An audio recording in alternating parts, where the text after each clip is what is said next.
We try to organize research where we start from the artist perspective. That is something that until recently was not taken into account when organizing research in music.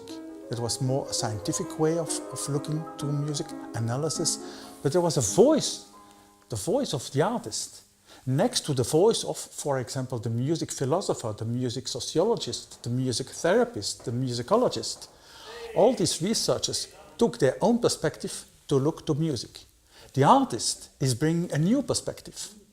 And that was something that we felt was lacking, and Orpheus has as a mission to unravel the processes of music making, and we call that artistic research.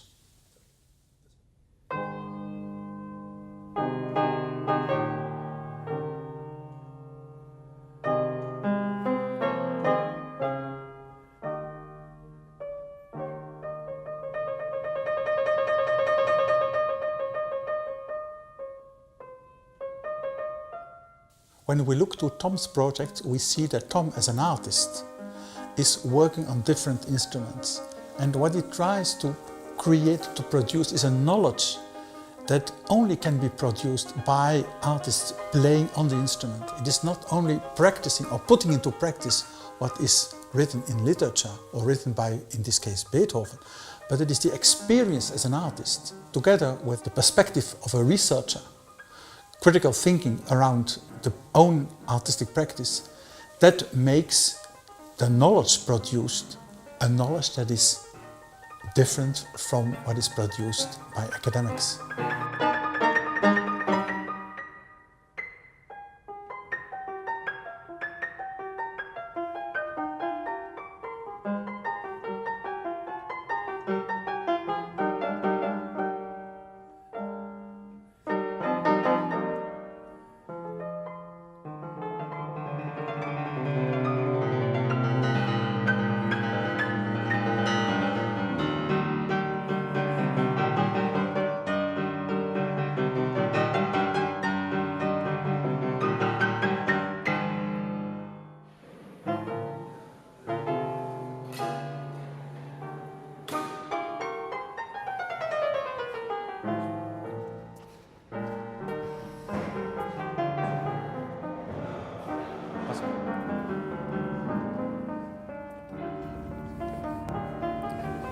Voor wat is dat? Dat is talk mode voor de Ja, dansers. voor de dansers. En legt er die mahonie ook?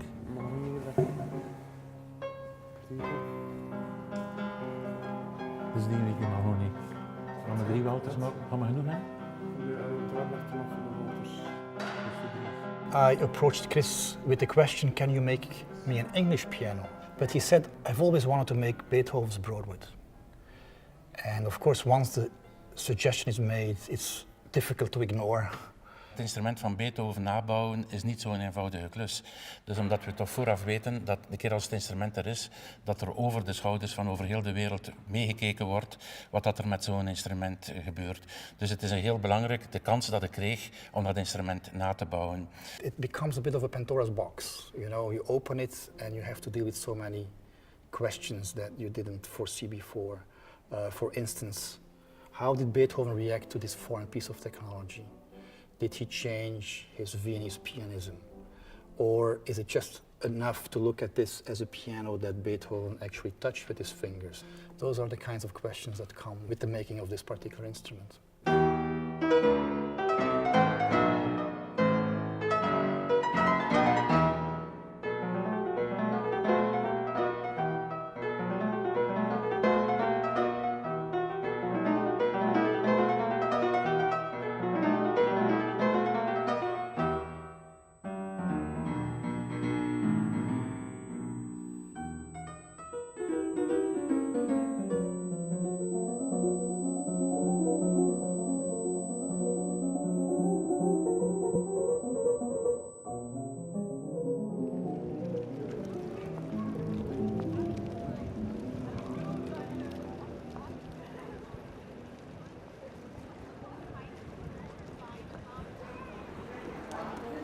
felt like there was a missing piece.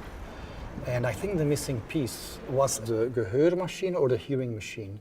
Toen Tom afkwam met het idee van we moeten iets verder gaan met die Broadwood. Beethoven had een hoormachine, ik wist daarvan, maar ik wist niet wat ik mij daar moest bij voorstellen. Moest Beethoven vandaag bij mij komen en hij vraagt, ik wil een hoormachine op mijn piano. Dan moet ik als bouwer beginnen nadenken met welke ideeën. Dus je wordt eigenlijk een beetje meegezogen in een bepaalde wereld, maar je wordt dan ook mee betrokken met andere mensen in akoestiek. Wat betekent dat met deksel, zonder deksel? Wat kan er gebeurd zijn? Beethoven described two classic symptoms of sensory neural deafness. One is loudness recruitment, which is the tendency of the auditory centers to compensate for the inability to hear certain frequencies by registering other frequencies as abnormally loud, which is why deaf people often complain that people who are trying to speak loudly so they can hear are suddenly shouting. The other symptom of which he complained was ringing in the ears. Beethoven's own terms was Sausen und Brausen, which has been variously translated, but it suggests that his ears were producing all kinds of uncomfortable noises. We know from people who have suffered from this that it can indeed be quite tormenting. And so it was no exaggeration for Beethoven to speak later of the demon in his ears.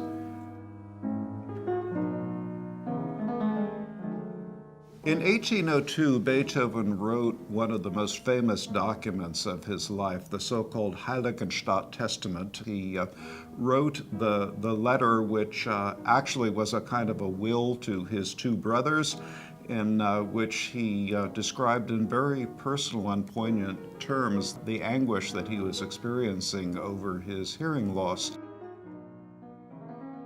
Mit einem feurigen, lebhaften Temperamente geboren, musste ich früh mich absondern, einsam mein Leben zubringen. Wollte ich auch zuweilen mich einmal über all das hinaussetzen. Oh, wie hart wurde ich durch die verdoppelte, traurige Erfahrung meines schlechten Gehörs dann zurückgestoßen. Und doch war es mir noch nicht möglich, den Menschen zu sagen, sprecht lauter, schreit, denn ich bin taub. Ach, wie wäre es möglich, dass ich die Schwäche eines Sinnes angeben sollte, der bei mir in einem vollkommeneren Grade als bei anderen sein sollte.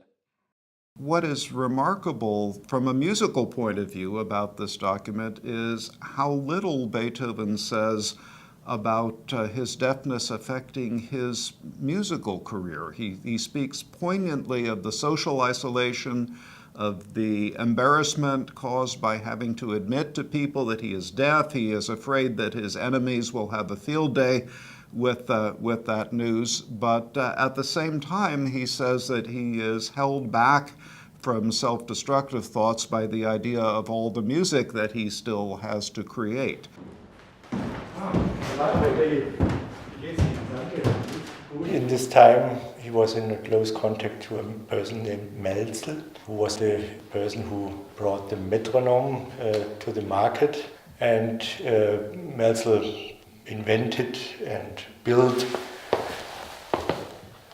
6 of these ear trumpets in different sizes. This is the smallest, and it was for a short period of some help, but 5 years after these ear trumpets were built, the visitors who wanted to speak with Beethoven had to use so-called conversation books.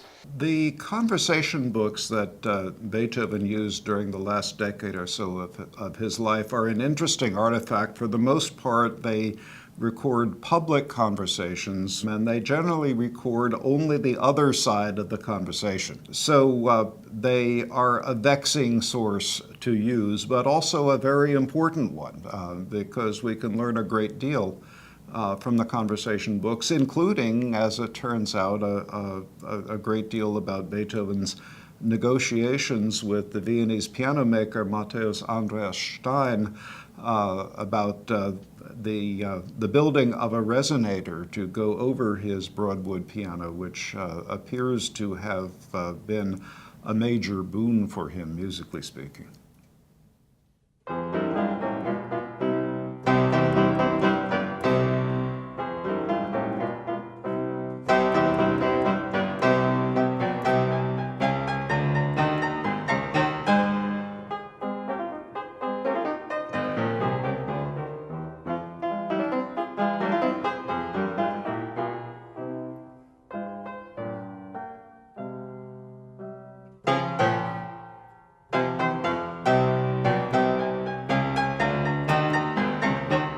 Iedereen kent Beethoven over Hans de wereld. Ze kennen niet allemaal zijn piano, maar het instrument staat in Budapest. And we were able to come really close. I mean, the alarm was disabled for us to go really close, open it and look at it. And the curator there was very helpful, gave us pictures that were made during the restoration of the instrument that was made by David Winston in the 1990s. And that's been very helpful, that's been very useful. In the end though, we did not get the permission from the museum to make a copy. The philosophy of the museum was art cannot be copied, which is a very interesting thought exercise, of course, that you would consider this piano, which is actually, if you think of it, it's a tool to create music, which we may call art, into art itself. In dit geval zaten we een klein beetje strop, maar gelukkig, de piano van Beethoven, dat is niet gemaakt door Broadwood voor Beethoven alleen. Dat behoorde tot zijn dagelijkse productie van dat jaar. Dus het instrument is ook uitgekozen uit andere, verschillende identieke instrumenten. Dus we zijn op zoek gegaan, wat hoort er daar nog allemaal bij? Welke zijn de instrumenten dat we kunnen onderzoeken? In essence, there's nothing unique about this particular piano that would have been manufactured in London. It was part of a series of identical instruments, and it's arbitrary or by stroke of, well, it's coincidence that this particular one ended up with Beethoven. Het is ook heel belangrijk als bouwer dat je niet fixeert op dat ene instrument, maar eigenlijk op een bouwschool, dus waartoe dat het instrument hoort, ook de periode waarin dat gebeurd is, en dan hoe dat de bouwer gewerkt heeft om dat te doen. Dus al dat soort zaken moeten we samenkomen. Dus ben ook naar Engeland geweest bij David Hunt, die eigenlijk specialist was in Broadwood pianos, die mij ook tabellen gegeven heeft van snaarlengtes, snaardiktes, wist waar dat een aantal instrumenten terug te vinden waren. Een instrument die heel dicht daarbij ligt is in Beethoven House in Bonn.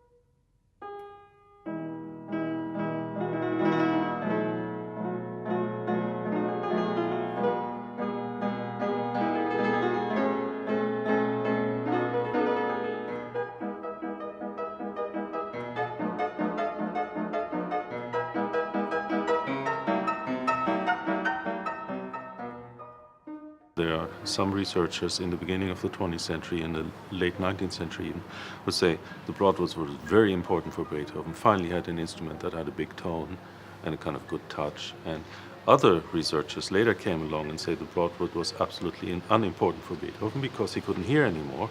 And also, you know, it was always in disarray and needed to be repaired. Now, none of these versions is entirely true. He did not hear very much of the instrument, but he let it repair constantly again. What is remarkable about the Broadwood is how solid and substantial it is compared to the older pianos. The tactile experience of playing on it was, I think, a very affirming one for Beethoven. Joseph Haydn, Beethoven's teacher, 25 years before Beethoven received his Broadwood. Haydn had made 2 trips to London. So he arrives in London as a Viennese composer, and he makes his acquaintance with these instruments. And you can tell in his writing that he adjusts. He does something that he hadn't done before on the Viennese instruments.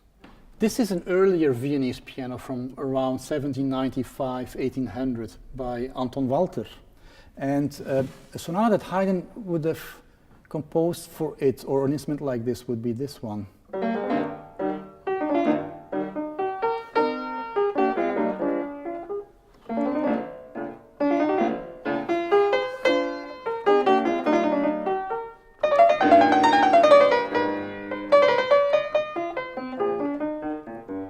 there's lots going on, lots of fine articulations. I mean, there's different ways of pronouncing words, and your emphasis is always on the beginnings of them, the consonants. Very lively. When I try to play the same thing here, and I'm sure that if Haydn had tried to do that, he would have been surprised that he couldn't do the same thing anymore.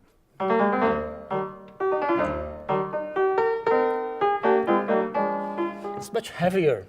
You feel like every note requires work, and it has to do, of course, with the English action, the Stoß action, which is totally different to that Prell action, where you can't, here you can't pull the sounds out of the piano anymore. It has to go boom, straight down, boom, boom, boom, boom, boom.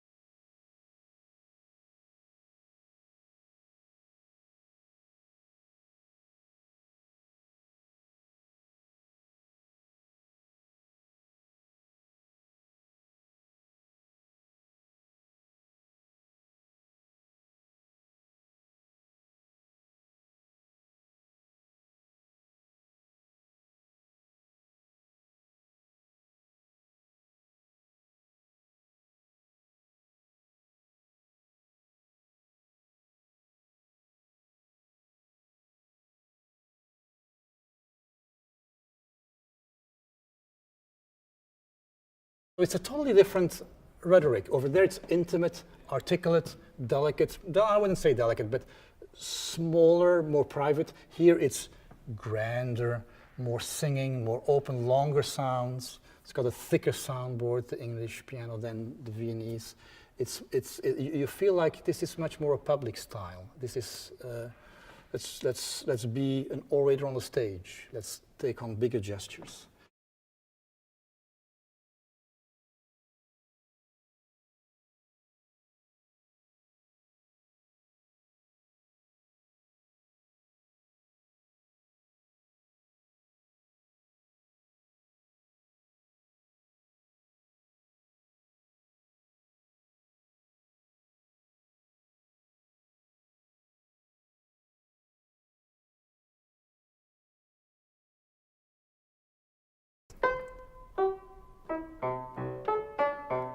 You can hear how there's always, there's no real silence. The dampers of the English piano don't dampen as well as those on the Viennese piano. If we were to play the same thing here,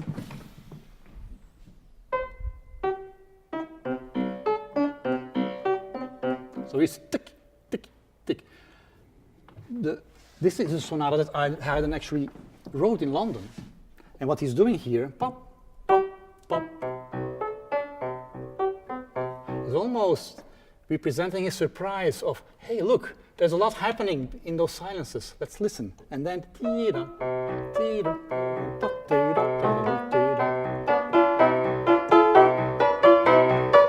and here,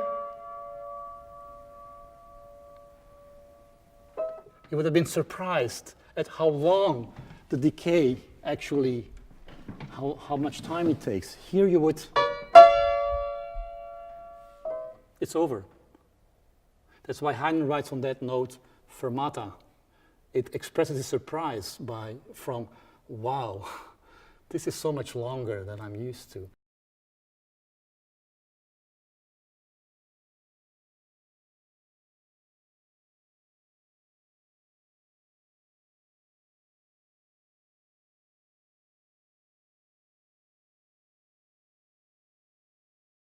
Now, in Beethoven's case, it's the instrument that is being sent from London to Vienna. But Beethoven has remained in Vienna for all his career. So he's not immersed in the same way as Haydn was with what colleagues, what other people were doing, what kind of pianism or piano school or aesthetics go along with the instrument.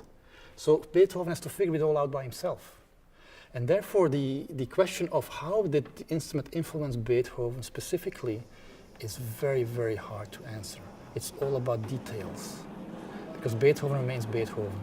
Haydn, when he went to London, became the London version of himself.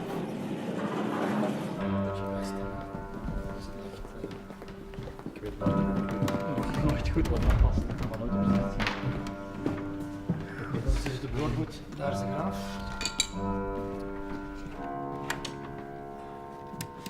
We kunnen 2 toetsen kiezen. Ik heb 2 accelerometers bij. Comparing a Broadwood piano, so an English piano, with a Viennese piano, that involved actually, from an acoustic point of view, 2 different components. The first one being airborne sound, so basically sound waves that are radiated by the instrument through the air. And secondly, what we call structure-borne sound, which is basically the vibration that is contained within the instrument. And the interesting thing is that we measured both simultaneously and at a position that corresponds to the pianist. So basically we had the measurement microphone for airborne sound close to the pianist, slightly behind him. And for the vibration measurements we had the accelerometers, so those are the vibration sensors. We had them on various locations of the piano, but mainly on the keyboard. That was very interesting because the keyboard, in a way, is the location where the pianist is in contact with his instrument, in addition to his feet on the floor. Okay.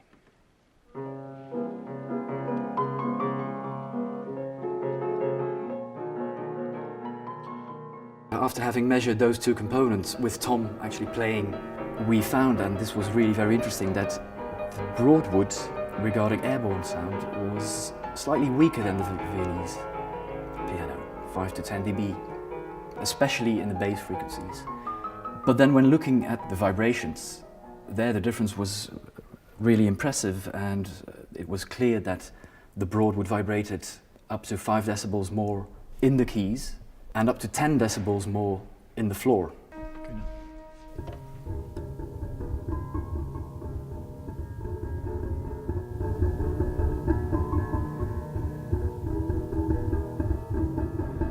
Veel minder dan, dan bij de Broadwood.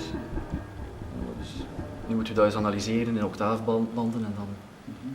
Ja, ik ben benieuwd. In anticipation of receiving the instrument, I had started to practice the Hammerklaviersonate, which is the big piece that we used to associate with this instrument. But the truth really is that Beethoven received it only before composing the last movement, the big fugue. And yeah, I mean, it's feverishly difficult. And I remember coming up with strategies on the Viennese piano because it's got a light action and a very responsive action. And it felt like the notes, they were just, they were just happening under my fingers, and I felt like I was constantly running behind it. And I was accelerating and speeding up. And then you have this piece, which is a much spongier feel, the keyboard. The Stoß action requires you to make a separate movement for each note, each key you depress. It slows you down naturally.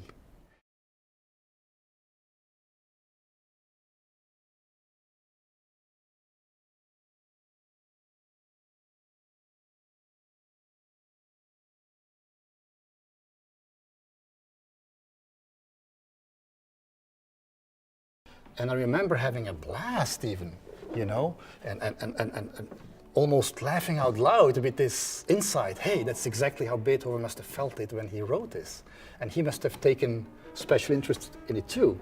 And those moments are, I would almost say, priceless. I mean, they're moments of, aha, I get it.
There's an often mistranslated letter that Friedrich Wieck, Clara Schumann's father, wrote after that visit in 1826, in which he says, as it's often translated into English, Beethoven attached his ear trumpet to the resonance plate before he began to play.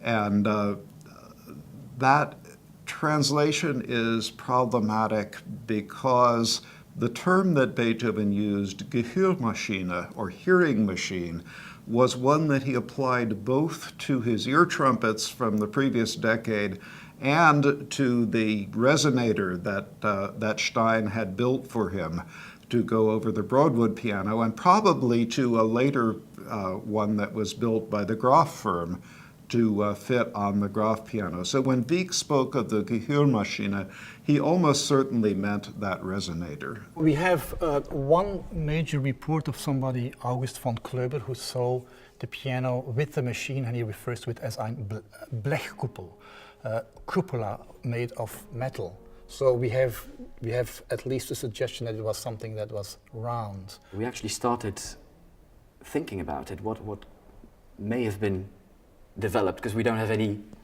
images of what was built at the time. In welke materiaal moet dat gebeuren? Moet dat in tin zijn? Moet dat kan in van alles zijn?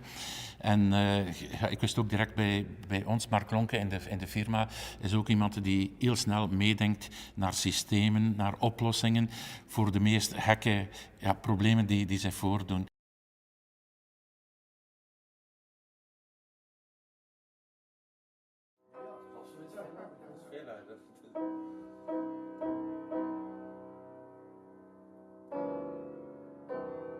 In acoustics, it is well known that if you want to amplify sound, then you need a concave surface. So basically a surface that has this shape.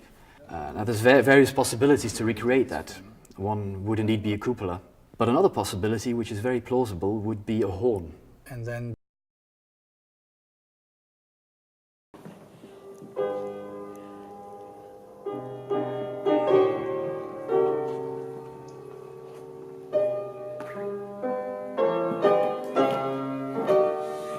what a beautiful tone!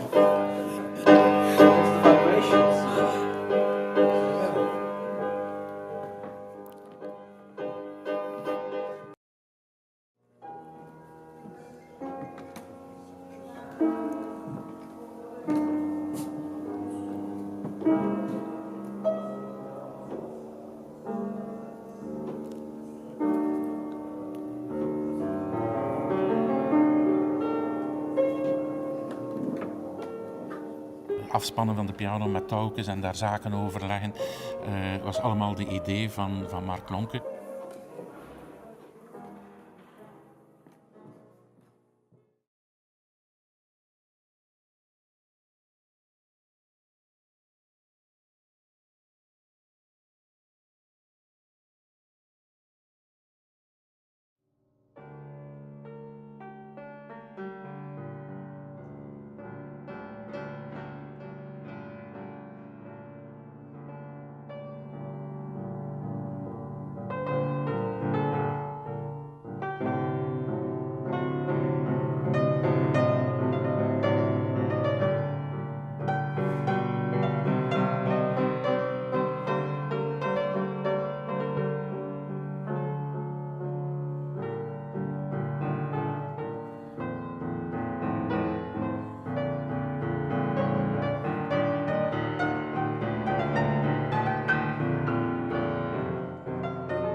I think it's entirely possible that Beethoven, when he played the piano with the resonator in place, experienced it as a sort of total surrounding environment, that it allowed him to get lost in the piano, lost in the vibrations, lost in the total physical presence of the music, and some of the benefit may have been psychological. It helped him to feel more like himself. That's just speculation. We don't really know how Beethoven used the resonator, how he sat when he played it, even really how much benefit he got from it. We just know that it was very important for him.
I imagine, whether accurately or not, Beethoven kind of leaning into the piano, playing that chord repeatedly, bringing it up to what was for him the threshold of audibility, or at least to the threshold of his ability to sense the vibrations.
It is slightly ironic that first, we built the Broadwood, then we make the hearing machine that Beethoven would have had. It's ironic that then we would record this with the highest possible, most cutting edge possible recording technology, the most digital technology, and then we reproduce the recording for well-hearing people, for people interested in music, in hi-fi, etc. I think we owe it to Beethoven.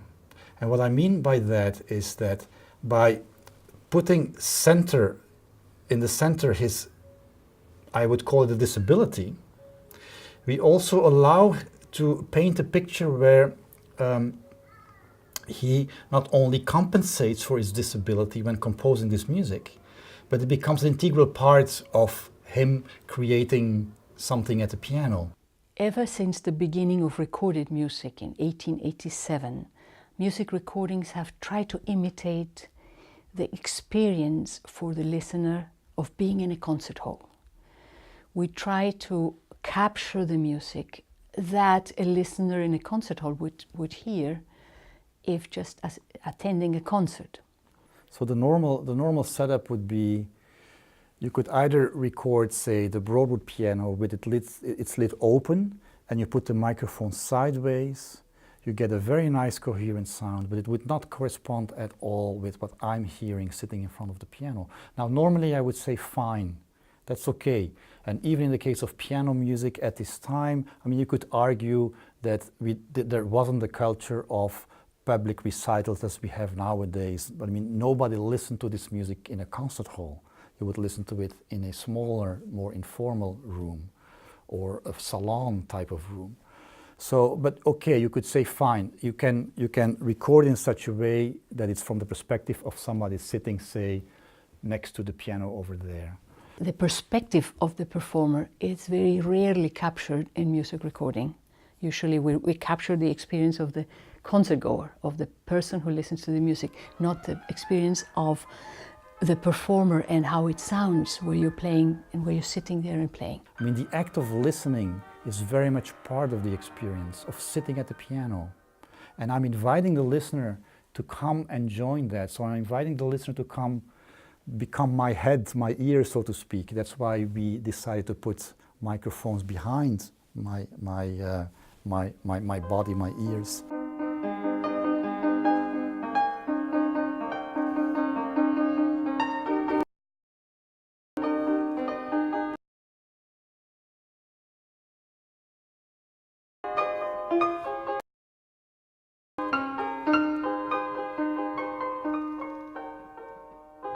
I have done recordings in the Academiezaal in Sint-Truiden before, and it seems to be a hall that allows very much the identity of the piano to remain whatever it is. I mean, you don't really hear the Academiezaal when you listen to recordings that are made there. It allows the piano to just take up more space. In that sense, it's a very pleasant, almost neutral kind of acoustics.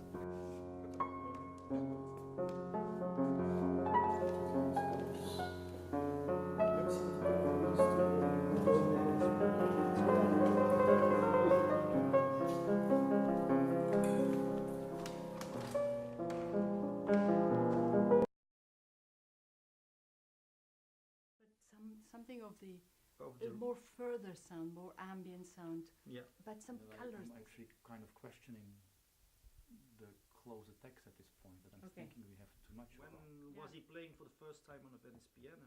Well, he's been playing Venice piano.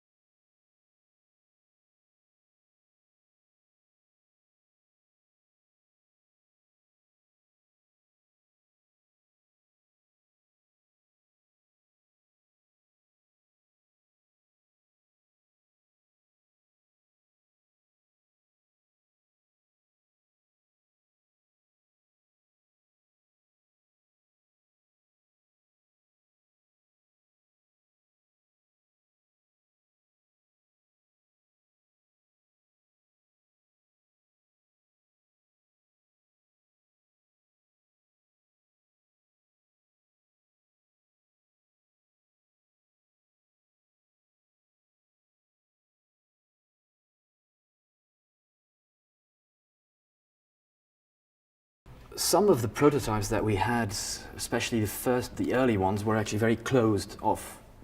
The idea being that if we build a box or a horn, and which is closed on the sides, then all the sound will actually have to come out on the side of the pianist. So that would maximize amplification. If you combine it with the concavity of the horn, you can even amplify more.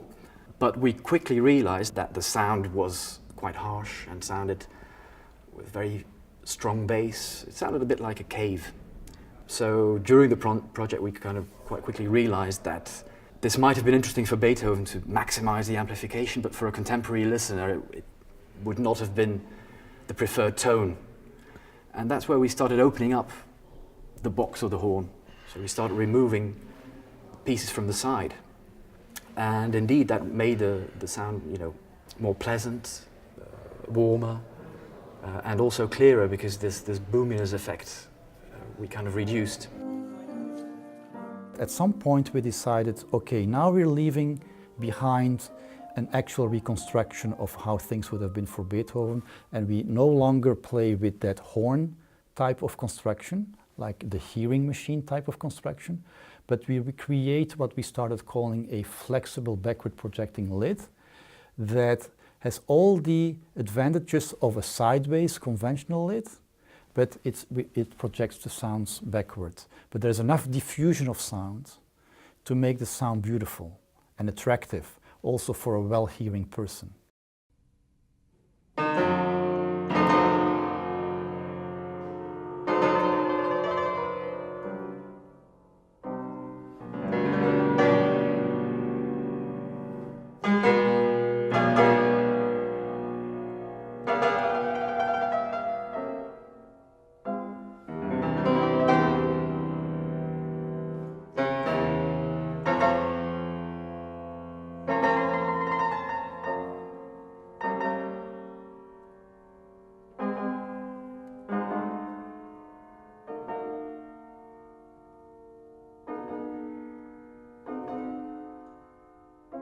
There was also this very interesting moment where we were experimenting with a certain lid, and then Chris joined in, and Tom wasn't liking the sound of a particular prototype, and Chris just said, "Can we move it half a meter to the side?" And by doing that, he actually simply let the bass out, and that's one of the elements that drove the split lid. The split lid brings a concentration of the sound that has a lot of direct components, direct sound components. That will bring a lot of very clear sound, and the concentration of especially the loudest playing, which is mainly let's say the melody or the loudest moments that Tom is playing, he would get that very directly into his ears.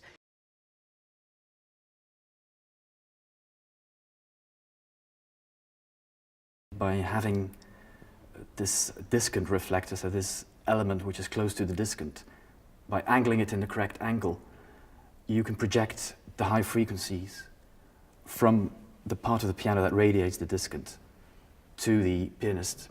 And that is something that Tom really loved, because it adds clarity to the sound, it adds bite to the sound. You hear it also in the recordings.